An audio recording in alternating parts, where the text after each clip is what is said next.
Hola, hello. I'm going to talk about the indirect and direct object in Spanish, and I have written down all the direct objects and indirect objects on a little whiteboard, but hopefully you'll be able to see what I've written. And also, I have written an example so that you could hopefully understand better how it works. So, okay, here it is. I'm gonna have to move. Okay, right. As you can see, there are two columns. The column that I've written for the direct object and the one for the indirect object. There is a line here, a pink line that I've drawn, because I wanted to separate the singular group from the plural group. Okay, I've written the personal pronouns in English first, in between brackets, and I've written the ones that apply for the plural group in between brackets as well.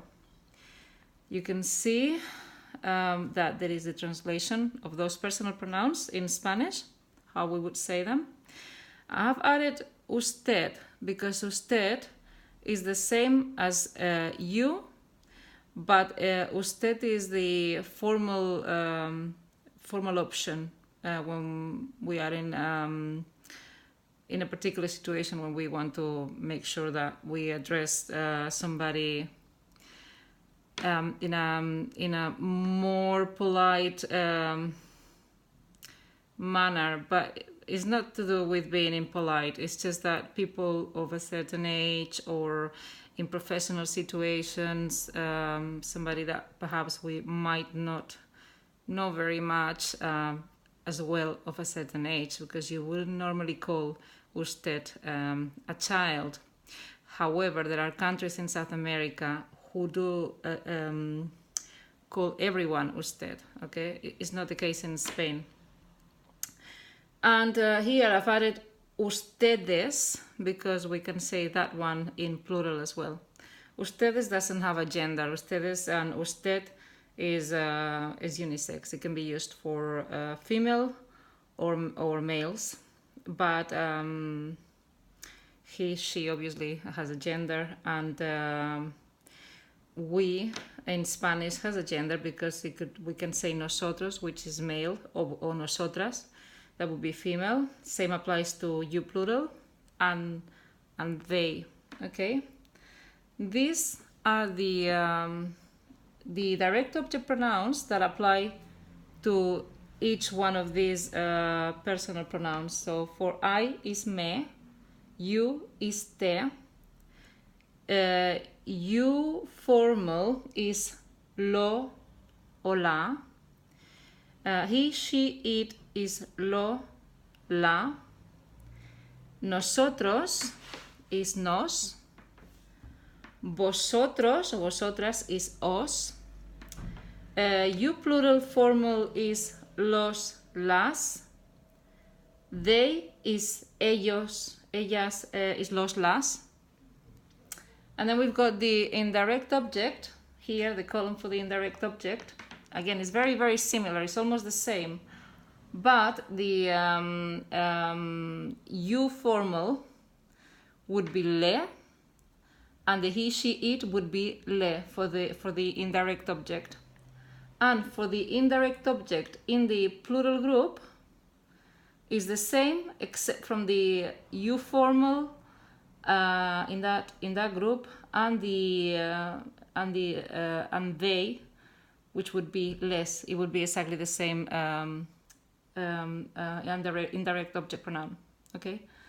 What are they for? Well, they are to say for example, the indirect object pronoun answers on to whom the action falls, or what, and the direct object pronoun is the thing that we talk about. So here I have written some examples. Sorry, my table makes a lot of noise. The examples are: voy a comprar un regalo para papá. Okay, I'm going to buy a present for dad. Okay, so I'm going to buy a present for dad. The present would be the thing that I'm going to buy, and I can substitute that word by a direct object pronoun to shorten the sentence, and I can do that when the other person that I'm talking to knows what I'm talking about. Okay, I cannot just substitute it by a direct object pronoun if the other person doesn't know what I'm talking about, what I'm referring to. Okay, regalo would be it, wouldn't it? So we need to look in the third person for direct object. That would be lo because regalo is masculine. Okay, if it had been a female word, we would have said la, but because it's a male word, we say lo. Okay, so we are substituting that word by the direct object pronoun lo. Now there is another word which is papa, and papa is the person onto whom the action is gonna fall.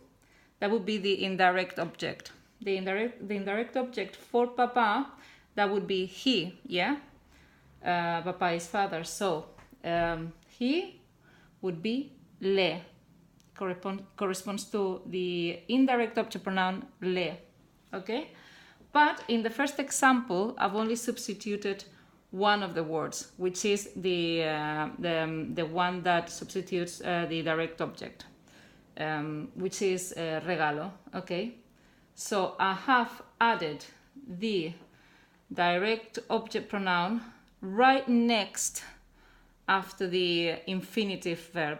Okay, so after the infinitive verb, right next to it, I have added the direct object pronoun, and then I've continued with the rest of the sentence for that.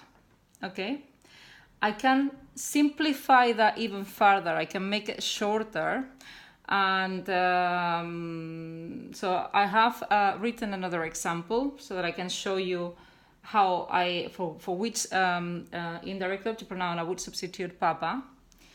And here in this third sentence, you can see there is the voy a comprar lelo.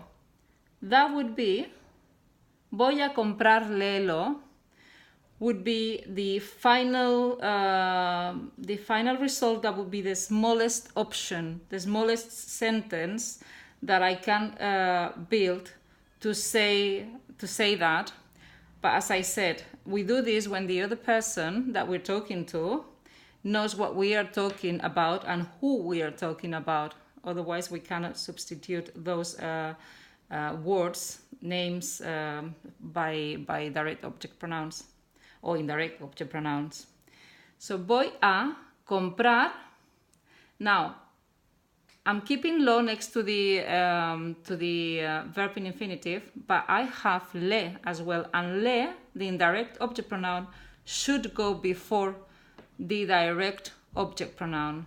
Okay, so le has to be in between the end of the verb, which is the indirect object pronoun, and before the direct object pronoun. Comprar le lo. Okay.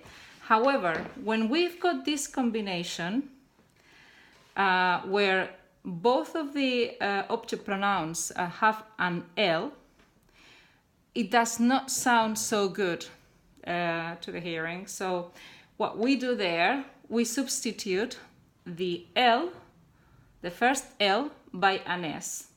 That doesn't turn this indirect object pronoun into a reflexive pronoun, still being an indirect object pronoun, but the reason why we swap this letter by an S is because it sounds better. So the final result would be comprárselo.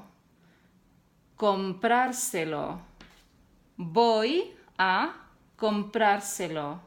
I can say that to the person that knows that what I'm going to buy and to whom I'm going to buy the thing for. Okay.